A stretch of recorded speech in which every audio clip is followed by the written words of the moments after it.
The presidency is a now safe haven for corruption. That's according to the president of the Central University College, Professor Kwesi Yankah. It is widely believed that the tendency of government appointees embroiled in corruption scandals to later find work at the presidency is making that office a comfortable refuge for corrupt. The story of several known anti-corruption crusaders appointed within the presidency who appear to have made little or no impact in mitigating the current perception of corruption in the presidency. I refer also to one anti-corruption activist of the Ghana Integrity Initiative.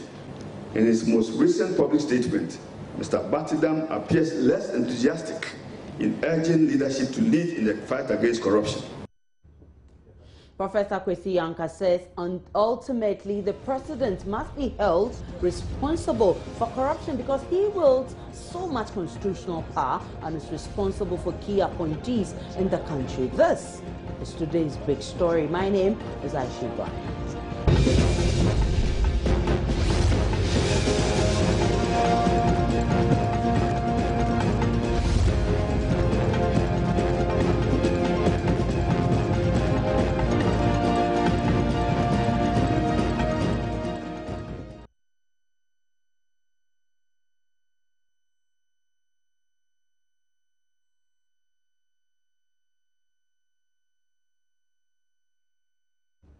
Transfer or promotion of bad nuts to the presidency rather than their demotion or indictment tends to defile the dignity of the presidency. By this, the president is being accused of squandering opportunities to halt a quicker spread of the virus of corruption. That is according to Professor Kwesi Yankah. Let's listen to him now. The story of several known anti-corruption crusaders appointed within the presidency who appear to have made little or no impact in mitigating the current perception of corruption in the presidency. I refer also to one anti-corruption activist of the Ghana Integrity Initiative. In his most recent public statement, Mr. Batidam appears less enthusiastic in urging leadership to lead in the fight against corruption. The presidential advisor on corruption advocates that systems rather than the president himself should lead the fight against corruption. He adds that it is undemocratic to expect the presidency to lead the anti-corruption drive. Mahama is not a judge, he says. And with such a lame excuse for the lack of anti-corruption initiatives within the presidency, one would indeed wonder whether the terms of reference in Batidam's appointment letter would be, since his boss is not a judge. But need I forget Boabia Samwa, formerly also of the Ghana Integrity Initiative, whose credentials may have led to his appointment within the presidency of the Kufuor government, working in the office of the vice president. His impact on the anti-corruption within the Kufuor presidency, like others, remains unknown. So is the accountability office that was established within that presidency.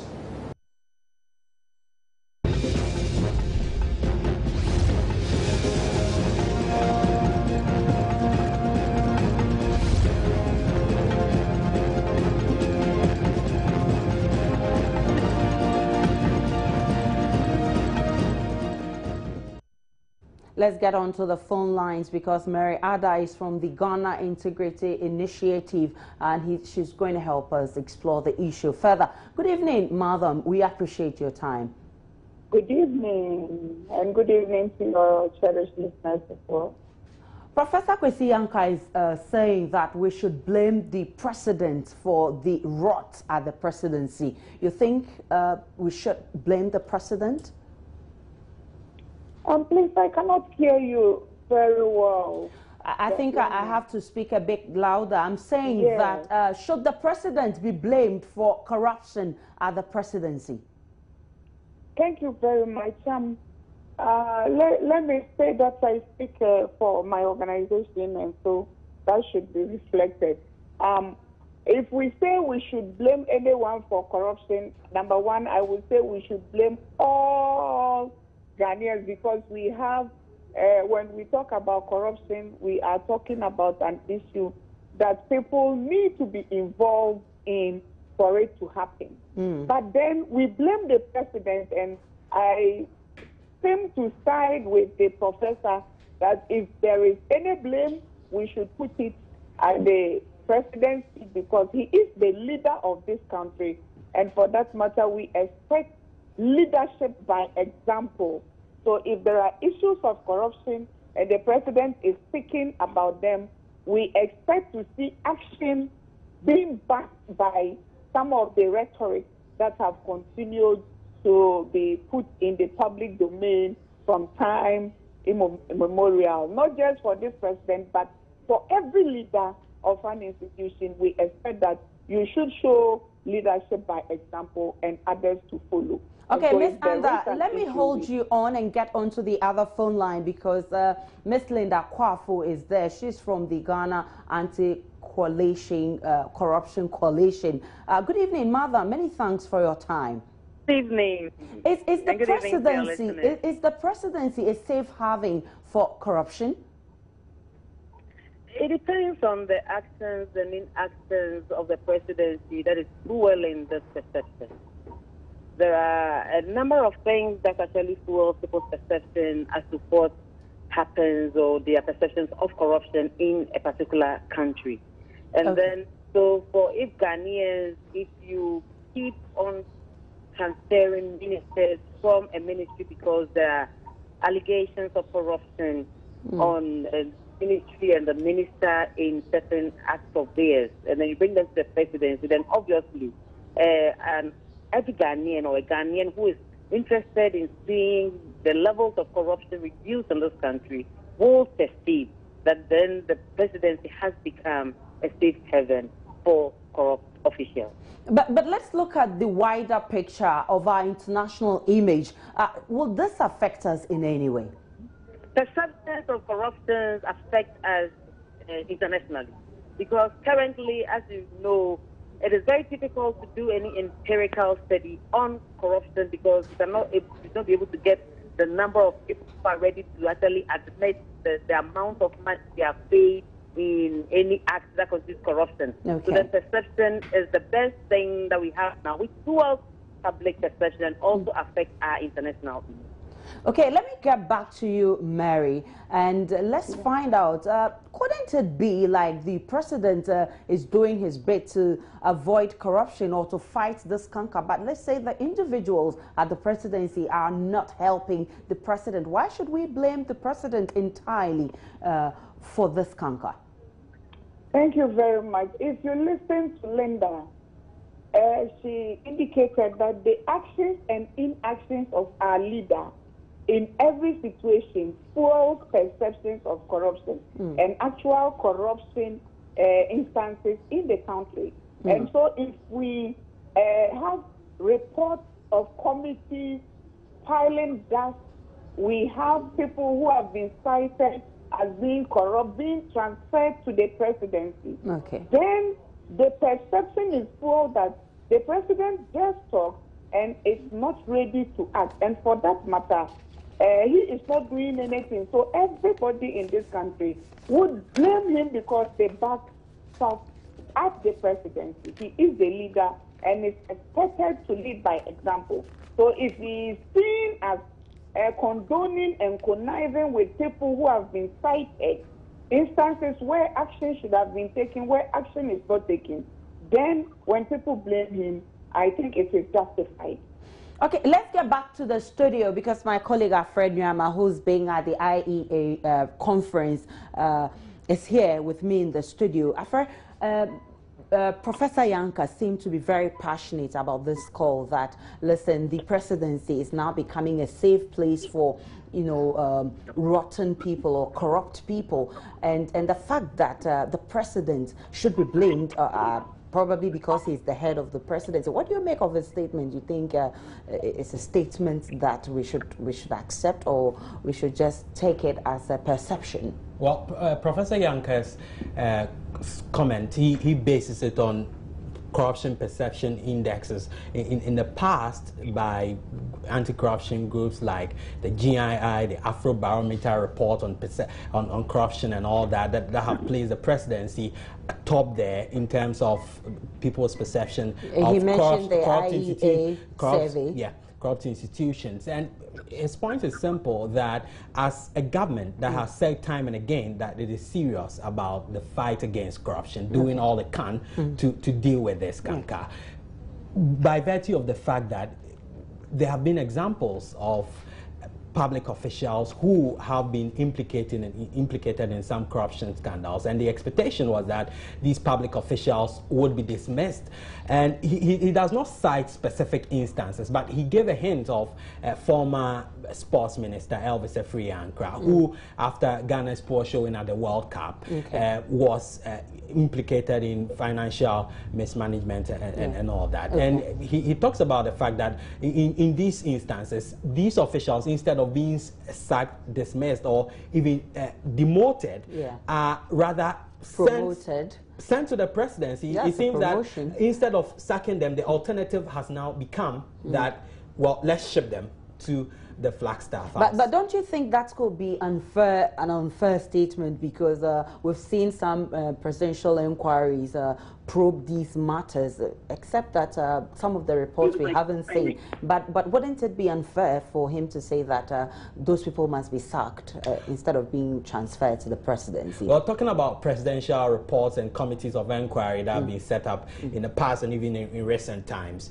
he says, Professor Yanka says that those reports are, committees are set up, they do their work, and at the end of the day, no action is taken on them. He cites most notably the Maputo reports. Up to date, he says that we don't know what happened to that report. And he says that sometimes this entire thing of putting up committees becomes a sort of a charade. People come, and this generated some laughter. People come and they cry, and it's just cosmetic. Okay, were you able to speak with some government officials? What was the reaction of government? Government strongly rejects this assertion. I spoke to Minister of State at the Presidency in charge of public-private partnership, Rashid Pelpo. He says that this is thoroughly untrue.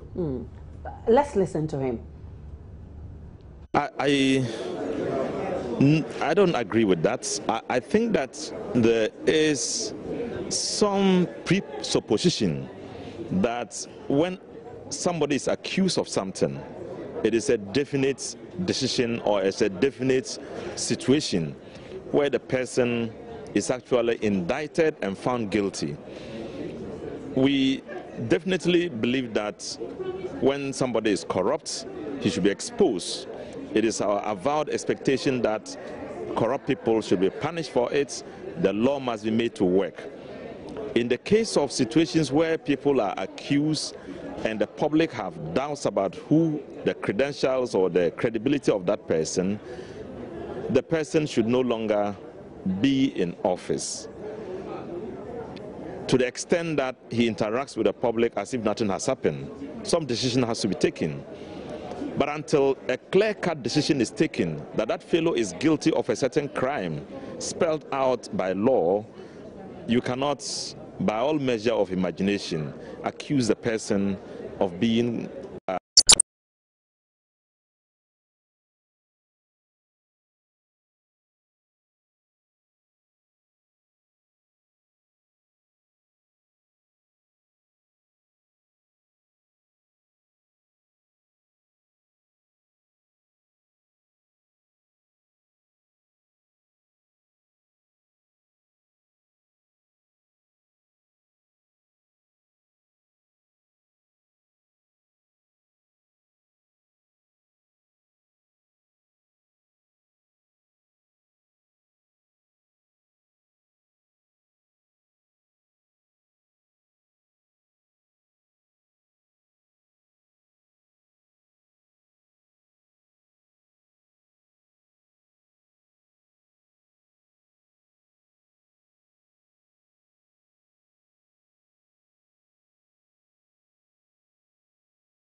public survey or household survey, whatever you might call it, is very, very important, and we should take them seriously. Yeah. If then it's about 100 people, are the people saying that A, B, and C is happening at the presidency, and so for me, I perceive the presidency to be corrupt, that we should take them seriously and then now look for steps and mechanisms to improve upon this kind of public perception. What is it that the president is doing that is fueling such perception is what we should be looking at, and not to totally just reject it because it's coming from a civil society organization that is basically doing its work. I think we should take it more seriously than that, and that's what our public officials normally take it. Okay, Linda, let me hold you on and get to Mary Ada from GII. This is not the first time we're getting this reaction from the public that the presidency is corrupt. And so far, we have it looks like government is overwhelmed with the issue.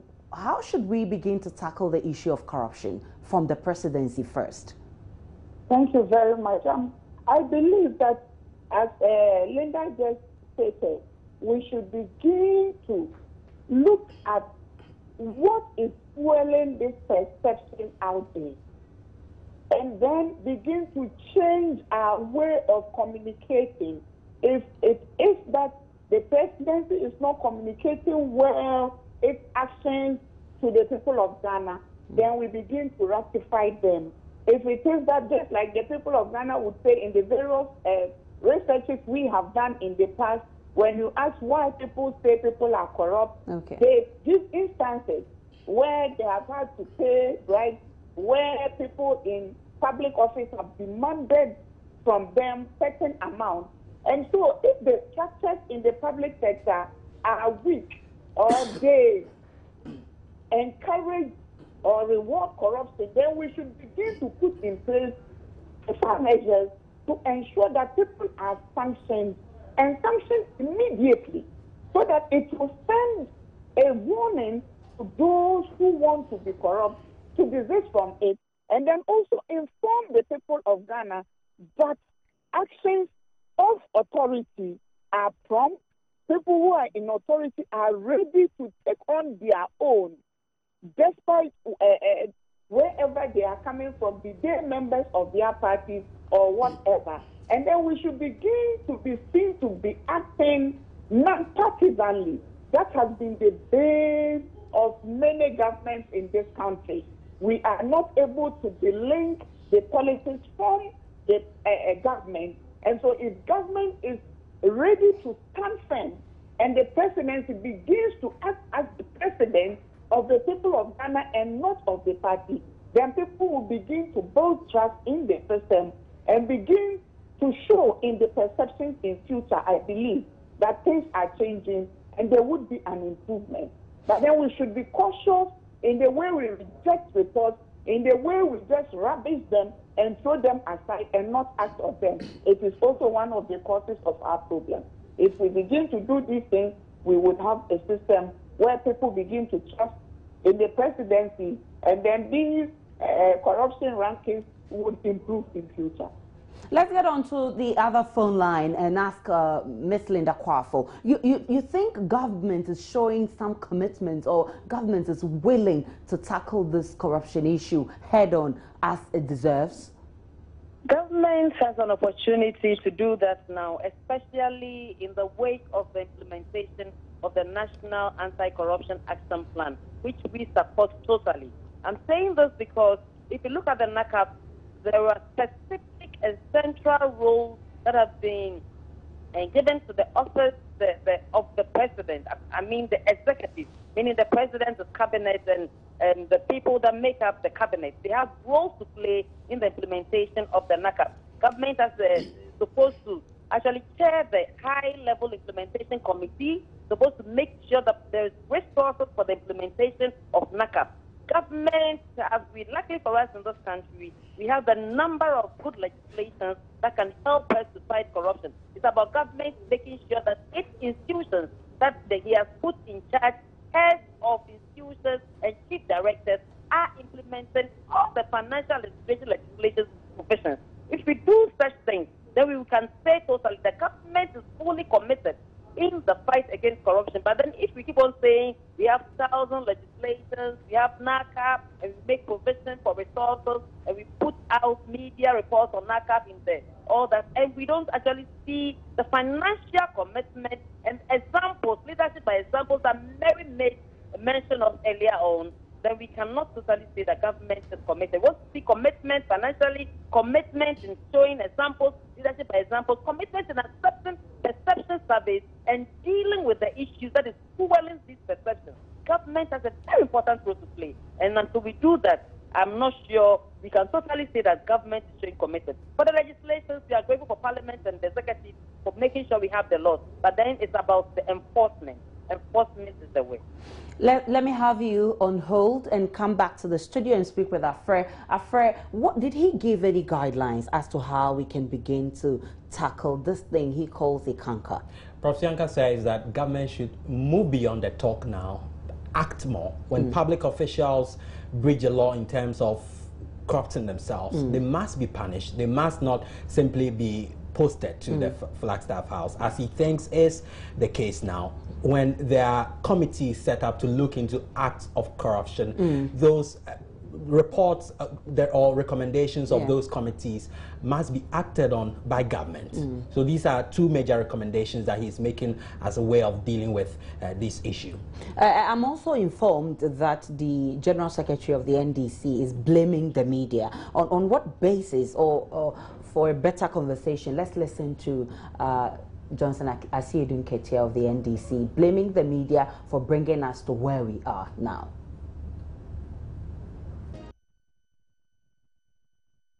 Okay, we're having problems with the sound, but we'll bring it later. But Afre, for what reason would the General Secretary be blaming the media for bringing us to where we are now? He says the media is frustrating, in essence, as you mentioned earlier, that the media is frustrating the government's efforts, the national effort at dealing with corruption. But Afre, from where you sit, you think the media is actually frustrating government?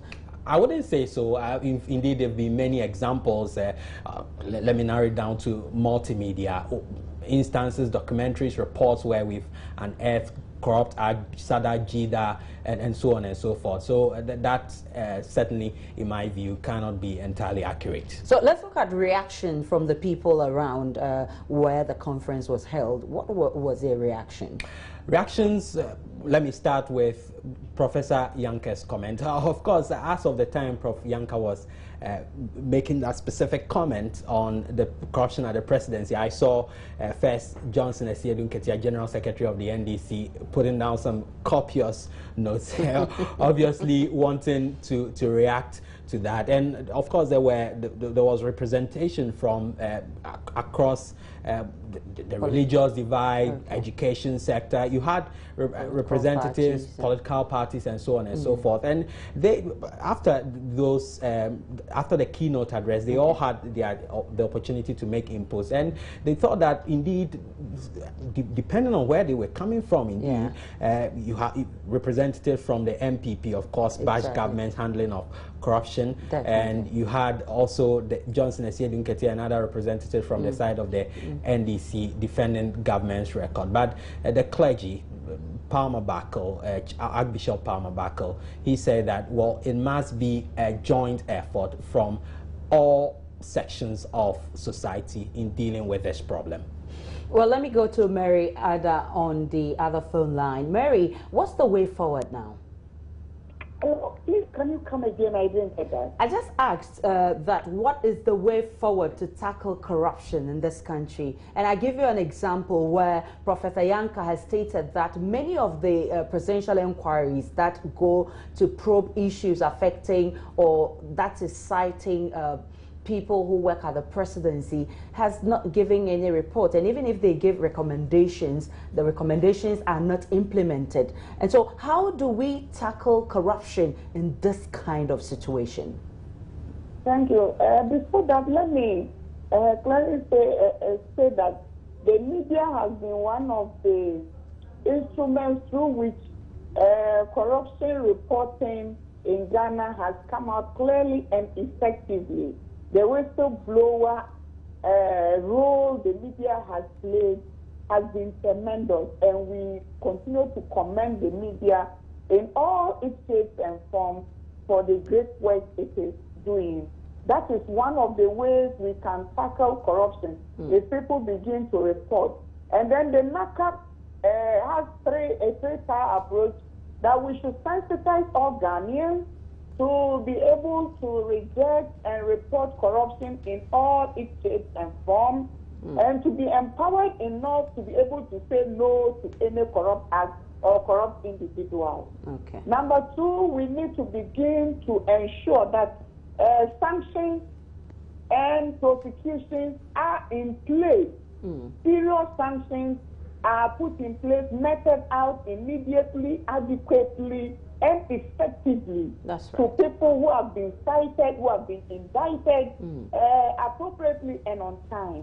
And then three, we say that we need to put in place preventive measures, which we already have. The legislation we continue to talk about are already in place, but we have a challenge with the law on information, which we have been clamoring for over and over again. If we have a freedom of information legislation, it is one of the ways forward for the fight against corruption in this country. Well, many thanks to you, Mary Ada. That's all time will allow us. Mary Ada is from GII. We appreciate your time this evening. Thank you. Miss Linda Kwafo is on the other line.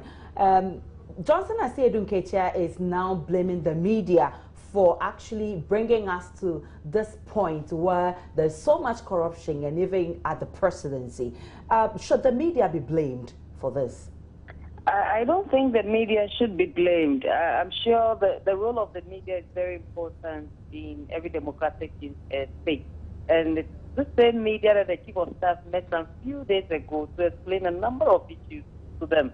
So the media is playing the anti-corruption role effectively as they are doing, except that they don't follow up most of the time. But then if they are doing something, then they should be commended rather than saying that they are the cause. Because their purpose is supposed to inform us, and that is what they're supposed to educate the public on what is happening, and that's what they are doing. I have to say that the earlier comments I made about commitment, it is very important to state that I am aware that the president has actually issued a directive to all ministries, departments, and agencies to report on their targets as documented in the NACAP. And for that matter, if the president has actually gone ahead to give those directives, I would also want to say that the president should go further and give money for the implementation of the NACAP. That is the only way the MDAs will be able to work on their responsibilities and then be able to report accordingly to the office of the president. Well, many thanks to Linda Kwafo. She's from GACC. We thank you so much this evening. After briefly, just a second. Interestingly, John Asiedu is saying that because people feel they've been indicted to be corrupt, even and so they tell themselves whether I'm corrupt or not, they would say I'm corrupt, so let me be corrupt. Is that what he really meant? Yes, in essence, but with an explanation that, and as I mentioned earlier, if he thinks that the media is not praising enough people in society. But do they have to be praised if they don't merit it? Well, that's a question for him to answer. We'll leave it there. That's all time will allow us. We'll be back shortly with Joy News Interactive.